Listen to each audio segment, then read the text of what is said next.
Here's a paper from Judge Andrew P. Napolitano called Liberty versus Tyranny, A Constant Struggle. This is from the Regent University Law Review, Volume 22, Number 2. And he goes over some of the things that I mentioned in my videos. Not all of the things I've mentioned, but some of the information in them you can glean off of this paper. So if you're on your way to work or busy cleaning house or what have you, you can just listen in because I'm going to read it. Liberty versus Tyranny, A Constant Struggle. Judge Andrew P. Napolitano. The creation of the American Republic, with its written constitution and guarantees of personal freedom, a constitution enacted by those who gave up their power to the central government instead of accepting a constitution thrust upon them, is the single greatest political achievement in the history of the world. When we were colonists and subjects to a British king and parliament located 3,000 miles away, the king and parliament sought ingenious ways to raise money from us. So they would impose tax after tax after tax.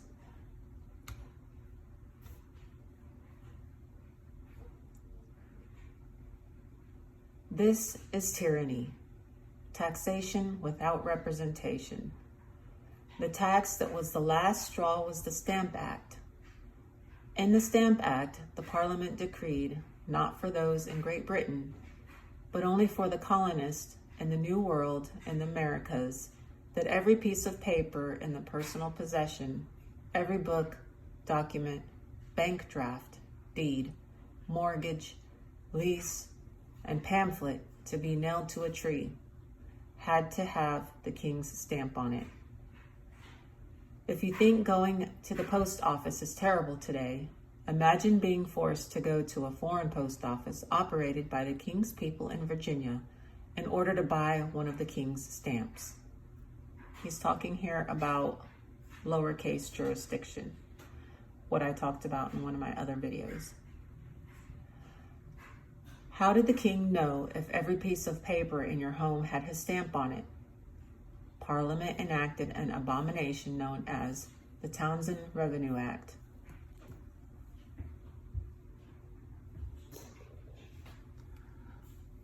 A statute that authorized British soldiers to write their own search warrants, show up at your front door, and hand you a piece of paper by which they had authorized themselves to enter your home. And of course, while they look for stamps, they might help themselves to rum, on which you could not prove you paid taxes, or to furniture, which you could not prove you had been made domestically. They might also help themselves to whatever was in your barn and a couple of your bedrooms until they decided it was time for them to leave. Enough was enough. We fought a revolution, we won the revolution, and we wrote a constitution. In that constitution, we had states that ceded a little bit of their sovereign power to a central government. Think about this. When our cousins in Europe received liberty, they did so by threatening a begrudging king or potentate or prince who reluctantly gave them some freedom. That was power. The king granting liberty. That's arbitrary power. In creating the American Republic, we turned that notion upside down. It was not power granting liberty, but the opposite. Liberty granting power. We recognized, as Thomas Jefferson did when he wrote the Declaration of Independence, the words, "All men are created equal and endowed by their Creator with certain unalienable rights, that our rights are natural." When Jefferson wrote those words, he wedded the soul of the American Republic to the natural law. We believed then, and I would like to think we still believe today, that our rights come from our humanity, as we are created in God's image and likeness, and as He is perfectly free, we too are perfectly free. Our rights to think as we wish, to say what we think, to publish what we say, to worship or not to worship, to self-defense, to privacy after the right to life, the greatest right that exists, the right to be left alone, the right not to incriminate ourselves, to use and enjoy our property as we see fit, not as the government tells us to. Those are natural rights that come from our humanity. They do not come from the government, but are gifts from God. This argument has not always been accepted by the people who write the laws. Indeed, in 1787, when they wrote the Constitution in Philadelphia, James Madison, with support from Jefferson, carried the ball for the natural law argument. Their arguments were met with great resistance by the big government crowd, which existed even then in the personalities of John Adams and Alexander Hamilton. Hamilton claimed that rights came from the government, and those rights cannot exist without a government protecting them. They argued back and forth and eventually agreed on a constitution in which the 13 colonies would give away discrete, specific, delineated powers written down in the Constitution. Powers delegated from the states, that's the independent states, to the federal government. The original draft of the Constitution, however, did not contain the Bill of Rights, and some, including Hamilton, argued that it was unnecessary. Jefferson, however, was distrustful of power and demanded that certain individual rights, like the freedom of the press, be included in the Constitution. Eventually, the Constitution was adopted, and 4 years later, the Bill of Rights was added. The Bill of Rights contains guarantees of liberty. These are not aspirations. These are guarantees that speech, religion, and privacy will not suffer interference by the government. But almost from the moment the ink was dry on the document, Congress began wearing away at these guarantees of liberty by enacting the Alien and Sedition Acts, which made it a crime to disparage the government with the intent of harming it, specifically by attacking Congress or the president. Who is missing? The vice president. The vice president was Thomas Jefferson. Not only did Jefferson not care if they attacked him, he did not want to have anything to do with the federal government prosecuting people for speech, but it did. For example, the administration of John Adams persecuted a Vermont congressman named Matthew Lyon because he criticized the president for swallowing up the public welfare in an unbound thirst for ridiculous, pomped, foolish adulation and selfish avarice. Congressman Lyon was sentenced to 4 months in prison, during which time he was even re-elected to Congress. Jefferson then, of course, became president. The Alien and Sedition Acts had a sunset clause, so they expired. Jefferson threatened to veto the laws if they were reenacted, but because the anti-federalists who were supportive of small government controlled the Congress, the Alien and Sedition Acts never got to Jefferson's desk. It was a sordid period in American history in which the same generation that said Congress shall make no law abridging the freedom of speech wrote a law abridging the freedom of speech, and then prosecuted people under the law. We do not again see serious punishment for speech or the exercise of fundamental liberties until the time of the Civil War. In this horrible period of our history, the President of the United States of America, his Justice Department, and his military prosecuted people for speech. I am not talking about people who took up arms against the government. I am talking about journalists and politicians in the North who disagreed with the president's war effort and were therefore dragged before military commissions and prosecuted instead of being prosecuted in federal court. Congressman Clement Vallandigham of Ohio, for example, was tried by a military commission in his home state. The Civil War was not fought in Ohio, and federal courts were open and operating, but the government still ordered that he be prosecuted in a military commission in Ohio because he disagreed with the president's war effort. It was not until after Lincoln was dead that the Supreme Court would rule in Ex parte Milligan that U.S. military commissions do not have the power to try non-military individuals unless the revolt in the streets is so great that the courts cannot sit. Yet another generation of Americans in government leadership positions did not understand the idea that Congress shall make no law abridging the freedom of speech. Then comes World War I, and Congress enacts the Espionage Act. The Espionage Act makes it a crime to speak against the government's war effort with the purpose of intention of deterring people from going to war. If, for example, you stood outside a recruitment office or a draft board and said to the young men, "Do not go in there," you could be prosecuted under the Espionage Act. Ask Mr. Abrams, who wrote pamphlets against the war effort and encouraged people not to work in munitions plants or volunteer for service during World War I.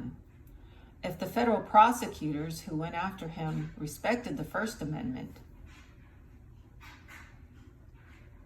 Mr. Abrams' leaflets were in Yiddish and English, which he distributed by throwing from the window of a building in the middle of New York City that housed the employer of one of the defendants. Mr. Abrams was sentenced to decades in prison for violating the Espionage Act because Congress made speech that it hated or feared a crime. And because the Supreme Court relied upon the previous unheard of doctrine it created in an earlier case, that if there is a clear and present danger created by the speech, then the speech may be prosecuted. The Espionage Act is still on the books. If you will recall, when the New York Times, of which I am not a champion or defender, exposed President Bush's warrantless wiretapping, the then Attorney General of the United States, Alberto Gonzales, threatened to prosecute the newspaper under the Espionage Act because its revelation of the truth would harm the war effort. Gonzales was right. That was the law.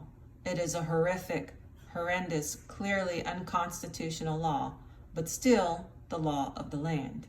And I'd like to add here that unconstitutional laws are not laws, they're void at inception. However, they still do prosecute people under them. In World War II, we witnessed the spectacle of Franklin Delano Roosevelt incarcerating approximately 120,000 Japanese Americans in the far West, not because of any proof of guilt, not even because of any allegation against them, just because of their ethnicity and the fear that they would break the law. And again, in Korematsu v. United States, a cowed Supreme Court went along with it. Justice Frank Murphy, who was FDR's closest friend on the court at the time, wrote a stinging dissent, one which would cause FDR never to speak to Murphy again. Nevertheless, the court upheld the incarceration of people based on race in this horrendous case. What is it about wartime that makes the government want to seek and acquire more power? In wartime, people are afraid. And when people are afraid, they look for the following satanic bargain: give me your freedom, and I will keep you safe. And do not worry when you do not have to be kept safe anymore. I will give you your freedom back. Yet we all know that liberty lost does not come back. We all know that when we sacrifice liberty for safety, we usually end up with neither. If the President of the United States of America says that his first job is to keep us safe, he is wrong. His first job is to keep us free. If he keeps us safe but not free, he is not doing his job. That is the lesson of the Declaration of Independence and the Bill of Rights. What is it about members of Congress who take an oath to uphold the Constitution, but look the other way when they encounter constitutional impediments to their agendas? I once interviewed Congressman Jim Clyburn, the number 3 ranking Democrat in the House. I said to him, "Congressman Clyburn, where in the Constitution is the federal government charged with maintaining people's health?" And he said to me, "Judge, there's nothing in the Constitution that says the federal government has got anything to do with most of the stuff we do." Then he said, "Your Honor, you know about showing me where in the Constitution it prohibits the federal government from managing health care?" And I say it prohibits those things not included. This reveals an incredible ignorance of the concept of the federal government. Congress is not a general legislature. It does not exist in order to right every wrong. It exists only to pursue federal issues. National issues, which were specifically delegated to it by the states. When they gave away some of their sovereignty, Ronald Reagan reminded us in his first inaugural address that the states created the federal government. The federal government did not create the states, and I add here he's talking about the independent states. The states gave a little bit of their power to the federal government, confined and limited that power to certain areas, and set forth what the federal government was permitted to do. I have argued that power given by the states can be taken back by the states. If a legislature has enacted a resolution giving some of its power away, it can also enact a resolution taking some of that power back.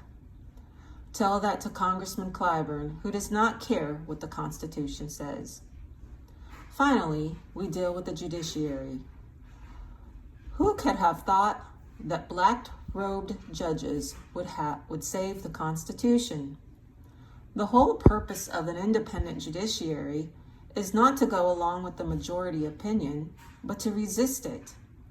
The judicial branch is the anti-democratic branch of the government. Were this not so, no one would be around to prevent a majority from taking more freedom or property by majority vote. On what principle would the judiciary rely for the arbitrary to stop the majority? It would rely on the natural law, one principle of which is that you own your body and the property that your hands and intellect lawfully acquire and produce, and you do not own these things subject to the government. You own them outright. Hamilton argued that unless men were angels, we could not give them unlimited power, no matter who they are or what they promise. We have a government that thinks it can write any law, tax any event, seize any property, and regulate any behavior, whether authorized by the Constitution or not. It is the charge of those of you in this room who will take the same oath that Congressman Franks and I took, and of the others here who are licensed to practice law, to uphold the Constitution, not the Constitution we think should exist, but the Constitution as it is. I'd like to also add that Napolitano says in here that we're guaranteed 10 rights, which is called the Bill of Rights. But then he also says that the president is supposed to guarantee all of our natural rights. And my opinion is that it has to be one or the other. It can't be both. So for the people not a part of government, the president is supposed to uphold all our natural rights. But the people who have an oath give up a lot of their rights when they join government, and they're guaranteed only the Bill of Rights. The rest of us are guaranteed all of our rights, including those in the Bill of Rights. And I continue now. Jefferson's immortal statement that we are endowed by our Creator with certain unalienable rights was not just a political remark.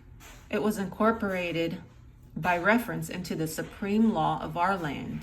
And I don't agree that this is the supreme laws of our lands. I believe it's the supreme laws of the federal lands. And there's other government reports that back up my statement. The government cannot take them away with a command from the president or an unconstitutional act like the Patriot Act, which lets federal agents write their own search warrants. We did not fight a revolution to keep British soldiers from their own search warrants. Some of my colleagues are very upset that the Secretary of Homeland Security came out with a report saying we have to worry about people who hold pro-life and pro-gun views, veterans recently returning from overseas wars, people who are disgruntled about the state of the economy, and people who think the federal government is too powerful.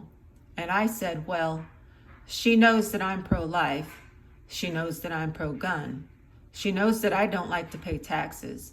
She knows that I think the government is too big, too fat, and regulates too much. But how does she know that about the average person? She knows because she has dispatched her agents to write search warrants to capture the keystrokes on laptops, hear the conversations on telephones, and look at medical and legal records. And if she does not use that information to prosecute you, you will never even know that she has it. Well, how did she get that power? Nobody else had that power. Is it in the Patriot Act? It is in the Patriot Act. You may have trusted George Bush with that kind of power, but now you have a government that disagrees with you on guns, the right to life, and paying taxes, and the government has the same power. In that same vein, a question that some may be asking is, should we be concerned about the recent talks of Congress possibly reinstating the Fairness Doctrine? I would not be surprised at all if the present administration and its huge majorities in the Congress attempted to reinstate the Fairness Doctrine, which basically would destroy talk radio and would require that for every Bill O'Reilly, there be one Geraldo Rivera, or even worse, that they be together in the same studio at the same show. I believe in having a sense of humor, but this is a serious issue about which to be concerned. The flip side is that I really do not believe that the Supreme Court, as presently constituted, would uphold the type of infringement on speech that would come about from the Fairness Doctrine. The Fairness Doctrine was once upheld, but it was by a different Supreme Court in a different area with a different attitude about First Amendment rights. Fortunately, given the current court's jurisprudence, I do not think that such an imposition on free speech could survive today. Power once given cannot be taken back, and government is not logic, it is fear and force. John Adams said we should not have a government if we did not have fear. Or John Adams said we would not have a government if we did not have fear. George Washington said the whole basis of government is its power to force people to obedience. So which is greater, the individual created by the image and the likeness of God with an immortal soul that can glorify him through eternity, or an artificial creation based on fear and force? This answer is an obvious one. You must possess the courage and the will to make sure that others understand this as well, because in every age, as Jefferson predicted, government gets stronger and stronger, and individual liberty gets weaker. You must guard against that in everything you do and in every act that you take, especially after you take that solemn oath to uphold the Constitution. I would suggest using the government's greatest weapon against it. I would suggest using fear against the government.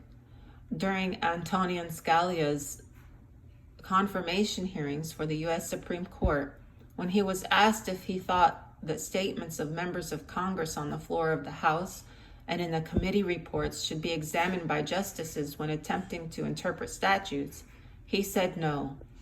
When asked why not, he said these statements are unreliable and may not accurately represent the will of Congress as a whole. Indeed, there is only one reason that members of Congress vote for anything: to get reelected. There is, however, one thing that members of Congress do fear: the loss of their power to violate the Constitution. To conclude, let us remember the age-old refrain: when the people fear their government, there is tyranny. But when the government fears the people, there is liberty. You can get this online. A friend sent this to me. She got it from a website that requires a membership, but you can probably find it somewhere on Google. This is the Regent University Law Review. Something else I'd like to point out is just to remind you of what I said about people taking oaths. When you take an oath, you are given the Bill of Rights. You're guaranteed the Bill of Rights, and you are a part of government, and you have to abide by the Constitution, and you have to uphold and defend it. When he's talking about them doing their jobs, by doing their jobs, they're automatically upholding and defending the Declaration of Independence and all of our natural rights. So people without an oath are not a party to the Constitution. They don't have a Bill of Rights. What they have are all their rights. They have all their natural rights shown in the Declaration of Independence because they're not part of government, which is part of the dependent state. They're part of the independent state, free, sovereign, and independent, as mentioned in the Articles of Confederation, which I've also pointed out that all laws to be repealed must have a repealing clause in the law that replaces the old law. The Constitution does not have a repealing clause for the Articles of Confederation. It only says a more perfect union. I'd also like to point out that on most government websites you go to, where they list the organic laws, the Articles of Confederation are listed as an organic law. So in my opinion, it's still there and it's still in place. But the Constitution is what gives the government its power. And so there you have it. See if you can find this and read it for yourself. Try to understand what he's saying in here, and have a good day.